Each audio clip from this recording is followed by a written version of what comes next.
All right, it's magic time, baby.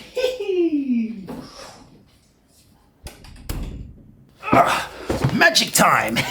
See that trick I just did?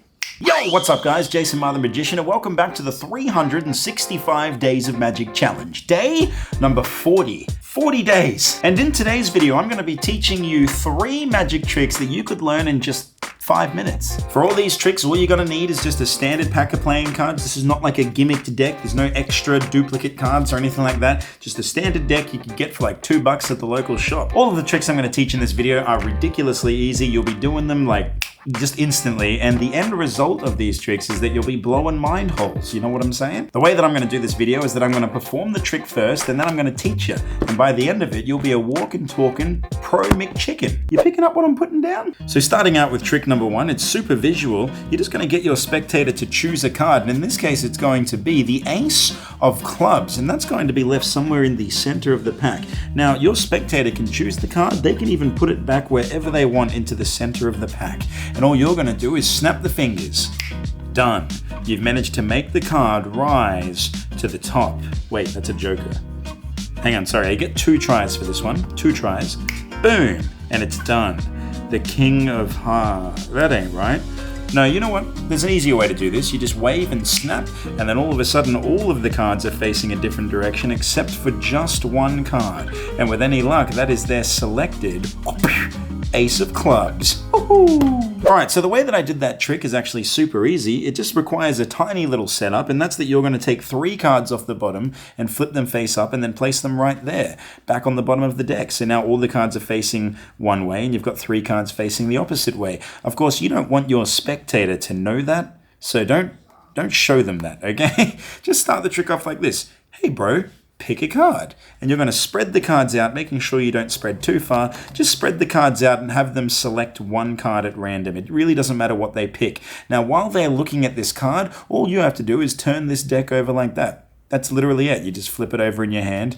You know, it's super easy. And then from there, when they go to put it back, you're just going to say, wherever they want, just push it in. And they'll push it in like this. All the way in like that, and boom. The trick is done. It's pretty much finished from here. Because all you're going to do now is you take the top card off, you show it, it's wrong. You take the next card off, you show that one, it's wrong.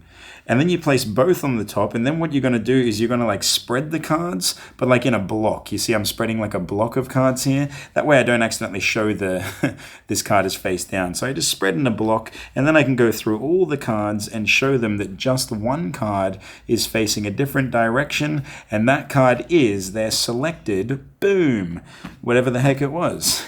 So there it is, trick number 1. I told you it'd be super easy. Didn't I tell you? Come on, man, you gotta trust old Jace with these things. He knows a thing or two. Now, trick number 2, I'm gonna blindfold myself at the start of it, and that'll make sense when I teach it to you. But before we dive into that, make sure that you smash like if you haven't already, and subscribe, because all of those interactions with my videos really help push me towards becoming a full-time YouTuber. I believe it's possible. I'm actually in a weird position in life where I actually think YouTubing could be a legitimate career.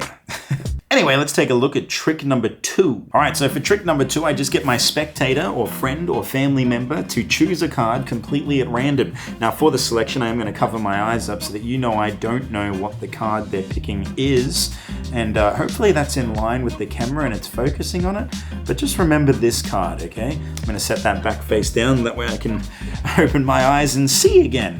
Now from here, we ask the spectator to put the card on top of the deck like this and then cut it directly into the middle like that. Now we don't know where the card is. Now you can ask your friend or family member or spectator or stranger that you walked up to and said, hey, let's have a look at a trick. You can ask them to cut the cards again. In fact, you could cut the cards, you could hand it to another friend, they could cut the cards, and just really that card is lost. Now from here, I'm going to be using the power of telekinesis. That's telekinesis. And what I'm going to do is I'm going to locate that card using the power of my mind. Look into my eyes. Look into my eyes. I can narrow it down with just the power of my brain connecting with yours. And I know it's definitely not any of these cards. I also don't believe it's any of these cards. This narrows it down considerably, down to just a few cards. Of course, I don't think it's any of these, and that leaves us with just 5 remaining, and it could be any one of these cards. So this is how the trick is going to work now. 1, 2, 3, 4, 5. They're face down now, so I can't even feel them right. I just wave the hand over and snap, and all of a sudden I actually think that it's none of these cards here, and that your card was actually the 7 of diamonds.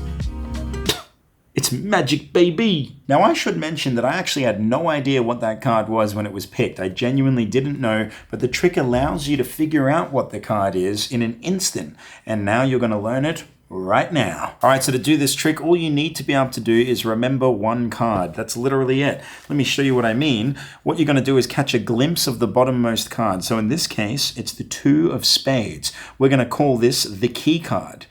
Now the key card is on the bottom right now, and so when I get my spectator to choose a card, in this case they've picked the Jack of Clubs, all I have to do is once I ask them to place it on the top of the deck, I'm going to cut it directly into the middle, which means I'm placing my key card right next to their card. Now from here you can ask them to cut the deck as many times as they want. This does not change the order of the cards, just FYI. Cutting the cards like this doesn't change the order. So now when I spread the cards out like that, all I have to do is locate the 2 of spades, and I know that directly next to it will be their selection. The beauty of this trick is that before the trick starts, you can give this deck to your spectator, they can shuffle it up as much as they want, and then when they hand it back to you, all you have to do is look at the bottom card and remember it, and that will become your key card. In this case, the 5 of diamonds. They make their selection, it gets cut into the center. All I have to do is look for where the 5 of diamonds is. Bang, I know what their card is immediately. Now once you know what their card is, it's just presentation from here. Just have fun with it. A really fun way to do it is to have your spectator point like this and just hold their wrist as if you're counting their pulse, and just have them move their hand along the deck like this and just gradually eliminate cards, saying, oh yeah, that doesn't feel like it's yours. Oh, it doesn't feel like it's any of these. And just keep going until you get all the way down to their selection, and I guarantee you they're going to believe that you are able to lie detect their asses and it's going to be crazy. Alright, so now I've taught you a trick that's like super visual, and now a trick that is like you're able to read people's minds or something, and now this time I'm going to teach you a trick that makes people think maybe you could predict the future. Yeah. Also, if you guys enjoy this video, please let me know in the comments below. I want to know how many of you are not pro magicians but don't mind learning some basic tricks like this so you can have a bit of fun with your friends and family. Anyway, diving into trick number 3. Alright, so for this trick I have a prediction, baby, a prediction of the future. I also have this deck of cards that I'm going to shuffle up real quick, just like so. There we go, and you can actually see they are genuinely being mixed. That way we don't know the order of the cards. Now this has the name of 2 playing cards written on it. I'm telling you that now, and that'll make sense in a second. If you were here, I would just have you place the prediction into the deck wherever you wanted without looking at the prediction. You could put it into the deck, but since you're not here, I'm just going to have the cards fall like this, and I'm going to throw it into the center of the deck. So here we go. You ready? Whee! Just like that. Straight into the center of the pack, the prediction. Now if I spread through until we find the prediction, there it is. I'll even flip it face up so you can keep your eyes on it, and you'll see it says the 9 of clubs. Hang on, let me just do this. There we go. It's between 2 cards, and it says the 9 of clubs and the ace of hearts. And with any luck, the 2 cards that we managed to get directly in between are exactly the 9 of clubs and the ace of hearts. And you can actually check the deck out. Those really are the only ace of hearts and 9 of clubs in the entire pack. And that is how you read the future. Now obviously I can't predict the future, so to do this trick all you need to do is write the name of 2 playing cards on like a business card or a piece of cardboard or something, and just it doesn't matter what 2 cards you write, okay? And then you're also just going to have like a big question mark or prediction written on the other side, and you just have that set face down. You don't want them to see what these are just yet. Now these 2 cards that you've written, you're going to place one on the top and one on the bottom of the deck like that, and now you're ready. You're ready to blow some mind holes. Now what I like to do is I like to shuffle the cards, so without changing the order, I'm going to just cut the deck in half like this. I'm going to riffle a little bit so that the bottom stays on the bottom. Then I riffle as normal, and I just make sure that I keep the top card at the top and the bottom card at the bottom, and then you can like push those together and you can kind of convince people that you've genuinely shuffled the cards. From here, you have your spectator choose wherever they want to put that prediction. Somewhere in the center of the deck, you can choose to have them put it wherever they want. So let's just say they put it right there. And from here, you're going to say, okay, I've got 2 cards written on here. while you're explaining this, you're going to flip this face up. And the way that you do it is you spread across like this. Your thumb's going to grab here. You're just going to flip over like this, place it on the top of the deck, and then flip everything back over and place it back on top. In doing this, you will have placed the two predictions on either side of the prediction card. And it's really just that easy. This is probably the hardest of the three tricks, but truthfully, it's really not that hard. All you have to do is make sure that the two predictions, one is on the top, one is on the bottom. When they put the prediction card in the center of the pack, all you do is you spread to it, you say you're going to turn it face up, and I'm just putting it on the top of the deck like that, and then flipping everything back over like this. And then, yeah, it's just in position. It should just be right between the two cards that you are technically forcing. Anyway, guys, I really hope you enjoyed that 3 tricks that you can learn in just 5 minutes. And yeah, I'm going to bed. Call me Bucky, lucky that I'm innocent. If I didn't have no moguls, I'd be menacing.